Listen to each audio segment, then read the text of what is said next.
சுப்பிரமணிய சுவாமி நீண்ட காலமாக ஒரு விளையாட்டு விளையாடுறாரு. கள்ளத்தனமான விளையாட்டு. என்னன்னா மோடியை ஒழிச்சு கட்டணும், அந்த இடத்துக்கு தான் வரணும். அதாவது மோடியோட இடம் கிடையாது, பிரதமர் ஆகணும். இதுக்கு என்ன பண்ணணும்னா, சங்கிகளையும் ஆர்எஸ்எஸ் ஆரையும் சங் பரிவார்களையும் குளிர்படுத்தணும், சந்தோஷப்படுத்தணும். அவங்களுடைய இதயத்தை வென்று சிம்மாசனம் போட்டு உட்காந்து அப்படியே பிரதமர் ஆகிடணும்னு ஒரு கனவு இருக்குது.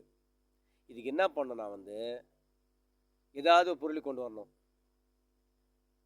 சங்கிகளுக்கும் ஆர்எஸ்எஸுக்கும் சங் பரிவார அமைப்பு என்ன தேவைன்னா, உண்மையோ பொய்யோ அதை வெளியிட்டு அது மூலமாக இந்தியாவில் ஏதாவது ஒரு கலவரம் நடக்கணும். அது மூலமாக குளிர் காயணும், இந்தியா பதட்டமாகவே இருக்கணும். அது பொய்யா இருந்தாலும் பரவாயில்ல, அவங்களுக்கு தெரியும் பொய்ன்னு சொல்லி தான் இருந்தால் அதெல்லாம் பரப்பாங்க. அதுக்கு தோத நாள் தான் இவர் என்ன பண்ணுறாருன்னா, ராகுல் காந்தியோடைய குடியுரிமை பறிக்கணும்.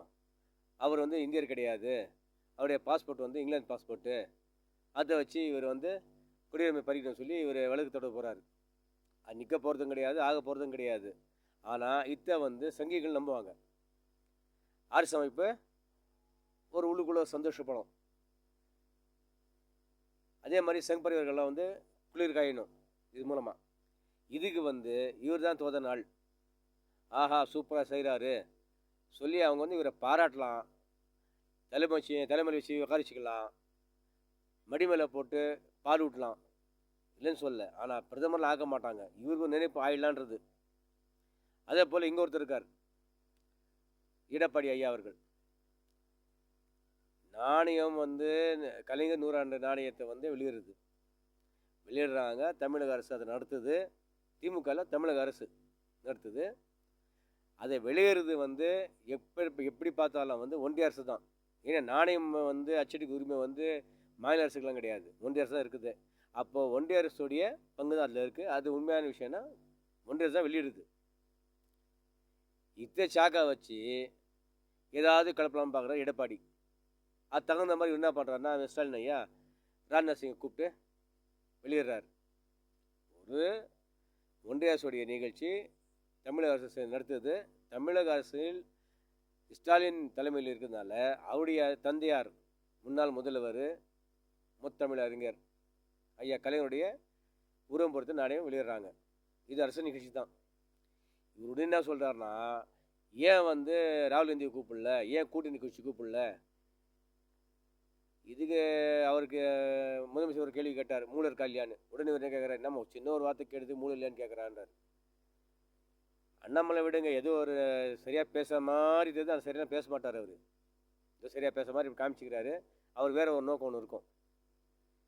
ஆனால் எலுமுருகன் பாருங்கள், இவர் எப்படி பார்த்தாலும் எடப்பாடி ஆள் தான் இவர். உடனே என்ன சொல்கிறாரு, இது தமிழக அரசு நடத்த நிகழ்ச்சி தான், நீ ஏன் வந்த? நீ ஒன்றிய அமைச்சர் தானே, ஏன் வரணும்? ராஜ்நாத் சிங் வர்றாரு, அவர் கூப்பிட்றாரு, ரைட்டு, நீ மறுத்துட்டு போ.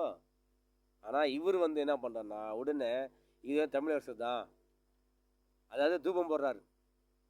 எப்படியாவது இந்தியா கூட்டணி கலையுமா, ஏதோ ஒரு சாக்கு வச்சு கலையுமா பார்க்குறாங்க. அப்படிலாம் கலையாது.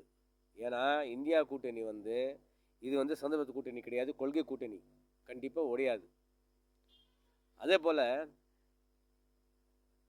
சுதந்திர தான், ஆமாம், சுதந்திர நாள் தான் சொன்னார் பிரதமர்.